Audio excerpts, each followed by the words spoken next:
नमस्ते। आज के सेशन में आपका स्वागत है। आज के सेशन में हम एलटी स्पाइस का उपयोग करके एक सिंपल इलेक्ट्रॉनिक और पावर इलेक्ट्रॉनिक सर्किट के सिमुलेशन पर चर्चा करेंगे। ये सरल इलेक्ट्रॉनिक सर्किट अल्टरनेटिंग करंट यानी एसी को डायरेक्ट करंट यानी डीसी में परिवर्तित करता है और power electronic circuit input voltage को बढ़ा या घटा सकता है। उद्देश्य।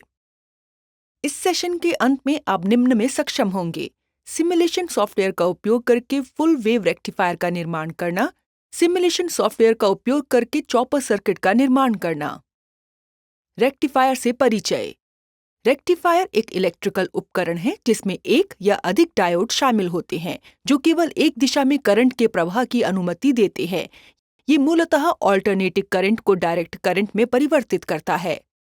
आइए अब विभिन्न प्रकार के रेक्टिफायर देखें: हाफ वेव रेक्टिफायर और फुल वेव रेक्टिफायर। आइए इनमें से प्रत्येक को विस्तार से समझें। Half wave rectifier. Half wave rectifier सबसे आसान प्रकार का रेक्टिफायर है और इसमें एक डायोड, एक एसी सोर्स और एक लोड रेजिस्टर होता है। Full wave rectifier. Full wave rectifier input AC wave form के दोनों हिस्सों को सुधारते हैं, जिसके परिणाम स्वरूप हाफ वेव रेक्टिफायर की तुलना में एक सहज डीसी आउटपुट प्राप्त होता है। फुल वेव रेक्टिफायर के दो मुख्य प्रकार हैं: सेंटर टैप्ड और ब्रिज रेक्टिफायर। अब आइए देखें कि चॉपर सर्किट क्या है। चॉपर सर्किट, जिसे डीसी टू डीसी कन्वर्टर या स्विच मोड पावर सप्लाई के रूप में भी जाना जाता है, इलेक्ट्रॉनिक सर्किट होते हैं जिनका उपयोग डीसी वोल्टेज के एक स्तर से दूसरे स्तर तक रूपांतरण को नियंत्रित और रेगुलेट करने के लिए किया जाता है। चॉपर सर्किट के प्रकार: स्टेप डाउन चॉपर या बक कन्वर्टर और स्टेप अप चॉपर या बूस्टर कन्वर्टर। आइए प्रत्येक को विस्तार से समझें। Step down chopper. Buck converter में आउटपुट वोल्टेज इनपुट वोल्टेज से कम होता है। स्टेप अप चॉपर एक बूस्ट कन्वर्टर आउटपुट वोल्टेज को इनपुट वोल्टेज से ऊपर बढ़ाता है। इसके बाद हम सिमुलेशन सॉफ्टवेयर का उपयोग करके एक सरल इलेक्ट्रॉनिक सर्किट और पावर इलेक्ट्रॉनिक सर्किट के निर्माण को देखेंगे। इसके लिए आपको निम्नलिखित टूल्स और उपकरणों की आवश्यकता होगी, जैसे पर्सनल कंप्यूटर और पर्सनल कंप्यूटर में इंस्टॉल किया गया सिमुलेशन सॉफ्टवेयर। अब आइए सिमुलेशन सॉफ्टवेयर का उपयोग करके फुल वेव रेक्टिफायर का निर्माण करें। सबसे पहले सिमुलेशन सॉफ्टवेयर खोलें जो पीसी में पहले से इंस्टॉल है। नई फाइल बनाने के लिए न्यू स्कीमैटिक पर क्लिक करें। अब फुल वेव रेक्टिफायर के निर्माण के लिए आवश्यक कंपोनेंट्स को रखते हैं। उसके लिए हमें इंडक्टर्स, डायोड, रेजिस्टर्स और एक वोल्टेज सोर्स की आवश्यकता होगी। कंपोनेंट्स को स्कीमैटिक तरीके से रखने के लिए मेन्यू बार पर कंपोनेंट्स का चयन करें। टिप: कंपोनेंट्स रखने के लिए आप अपने कीबोर्ड पर P टाइप कर सकते हैं। सर्च बॉक्स में वोल्टेज टाइप करें और place the component on the schematic पर क्लिक करें। इसके बाद कंपोनेंट डायलॉग बॉक्स में इंडक्टर्स को सर्च करें। इसके लिए इंडक्टर को टाइप करें और इसे स्कीमैटिक पर रखें। यहाँ हमें 3 इंडक्टर्स की जरूरत है, तो स्टेप्स को दोबारा दोहराएं। रिवर्स करने के लिए Ctrl+R क्लिक करें।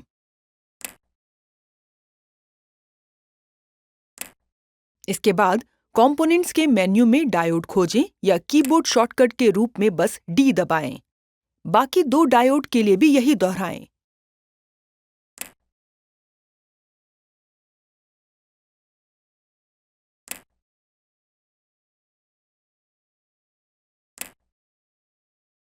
इसके बाद कंपोनेंट्स मेन्यू में रजिस्टर खोजें या कीबोर्ड शॉर्टकट के रूप में बस R दबाएं।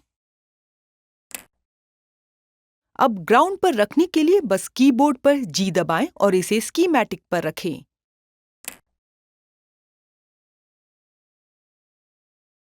सभी आवश्यक कंपोनेंट्स को स्कीमैटिक तरीके से रखने के बाद कंपोनेंट्स के बीच वायरिंग शुरू करें। वायरिंग के लिए मेन्यू पर जाएं और वायर ऑप्शन सेलेक्ट करें। टिप: वायरिंग शॉर्टकट के लिए वायरिंग शुरू करने के लिए W पर क्लिक करें। अब सर्किट डायग्राम के अनुसार वायर अप करें और ग्राउंड से कनेक्ट करें।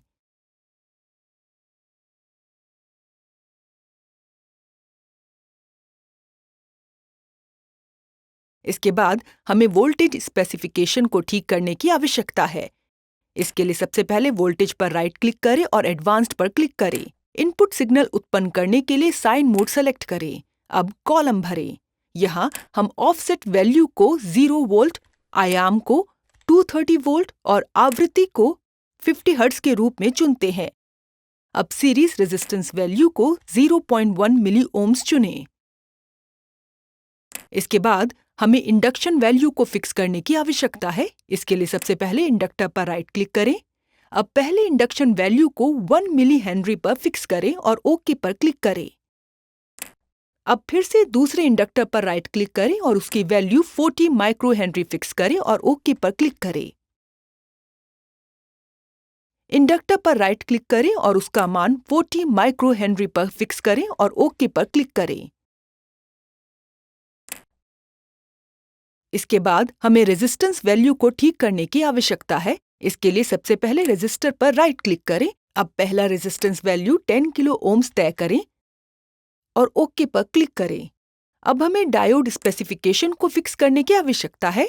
इसके लिए सबसे पहले डायोड पर राइट क्लिक करें और pick a new diode option चुनें। फिर एक ड्रॉप डाउन लिस्ट दिखाई देती है और सूची से डायोड 1N4148 सिलेक्ट करें और ओके पर क्लिक करें। अगले डायोड के लिए भी यही दोहराएं।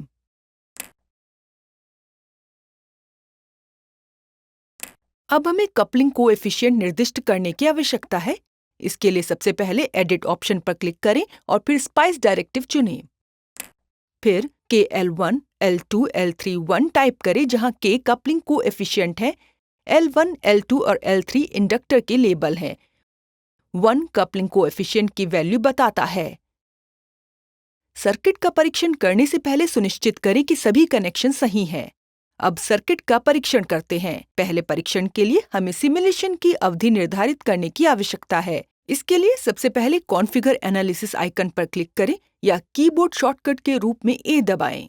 एक डायलॉग बॉक्स प्रकट होता है। उसमें ट्रांजिएंट सेलेक्ट करें और स्टॉप टाइम टाइप करें।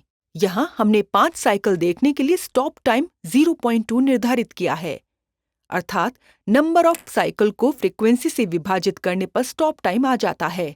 अब हम सिमुलेशन रन कर सकते हैं। इसके लिए रन आइकन पर क्लिक करें या कीबोर्ड शॉर्टकट के रूप में Alt+R दबाएं। अब हम इनपुट और आउटपुट वेवफॉर्म को प्लॉट कर सकते हैं।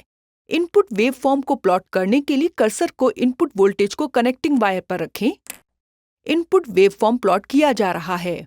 अब हम आउटपुट वेवफॉर्म को एक अलग प्लॉट प्लेन पर प्लॉट कर सकते हैं। इसके लिए सबसे पहले माउस पर राइट क्लिक करें और नीचे दिए गए add a plot plane option select करें। अब आउटपुट वेवफॉर्म को प्लॉट करने के लिए रेजिस्टर को डायोड के रूप में कनेक्टिंग वायर पर क्लिक करें, जैसा कि दिखाया गया है। आउटपुट वेवफॉर्म प्लॉट किया जा रहा है। अब एक पावर इलेक्ट्रॉनिक सर्किट का निर्माण करते हैं। यहाँ हम सिमुलेशन सॉफ्टवेयर का उपयोग करके स्टेप डाउन चॉपर सर्किट या बक कन्वर्टर का निर्माण करेंगे।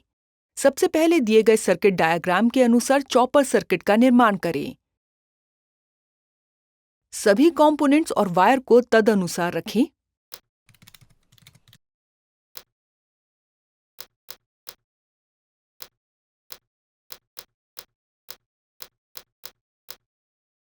वायर सर्किट डायग्राम के अनुसार रखें।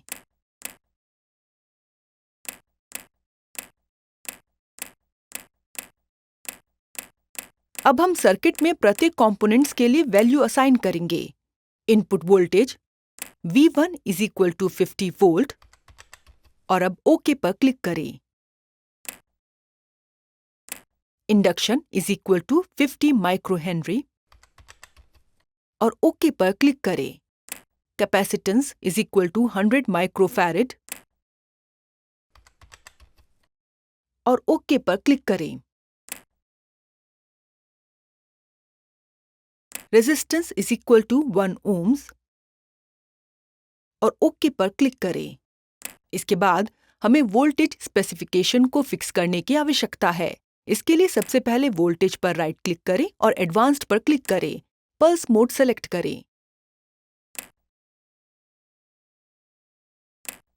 अब कॉलम फिल करें।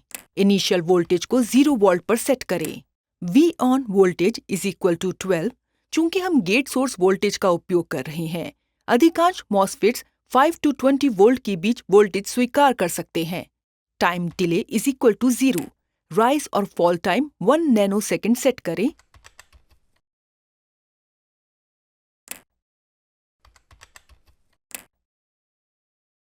Time on is equal to 0.3 गुणा 10 microsecond. Time period is equal to 10 microsecond और ओके पर क्लिक करें। अब हमें डायोड स्पेसिफिकेशन को फिक्स करने की आवश्यकता है। इसके लिए सबसे पहले डायोड पर राइट क्लिक करें और pick a new diode option select करें। फिर एक ड्रॉप डाउन लिस्ट दिखाई देती है और सूची से डायोड MBRS 1100 सेलेक्ट करें और ओके पर क्लिक करें। अब हमें मॉसफेट स्पेसिफिकेशन को ठीक करने की आवश्यकता है। इसके लिए सबसे पहले मॉसफेट पर राइट क्लिक करें और pick a new MOSFET option चुनें। फिर एक ड्रॉप डाउन लिस्ट दिखाई देती है। सूची से पसंदीदा मॉसफेट चुनें और ओके पर क्लिक करें। अब सर्किट टेस्ट करते हैं। टेस्टिंग के लिए सबसे पहले हमें सिमुलेशन की अवधि निर्धारित करनी होगी। इसके लिए सबसे पहले कॉन्फ़िगर एनालिसिस आइकन पर क्लिक करें या कीबोर्ड शॉर्टकट के रूप में A प्रेस करें। एक डायलॉग बॉक्स सामने आता है। उसमें ट्रांजिएंट सेलेक्ट करें और स्टॉप टाइम टाइप करें। यहाँ हम स्टॉप टाइम 0.15 मिलीसेकंड सेट करते हैं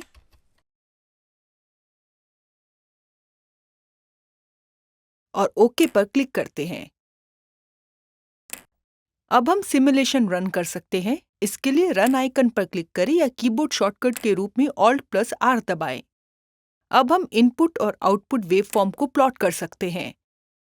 इनपुट वेवफॉर्म को प्लॉट करने के लिए कर्सर को इनपुट वोल्टेज को जोड़ने वाले तार पर रखें। इनपुट वेवफॉर्म प्लॉट किया जा रहा है। अब हम आउटपुट वेवफॉर्म को एक अलग प्लॉट प्लेन पर प्लॉट कर सकते हैं। इसके लिए सबसे पहले माउस पर राइट क्लिक करें और नीचे दिए गए ऐड अ प्लॉट प्लेन विकल्प का चयन करें। आउटपुट वेवफॉर्म प्लॉट किया जा रहा है।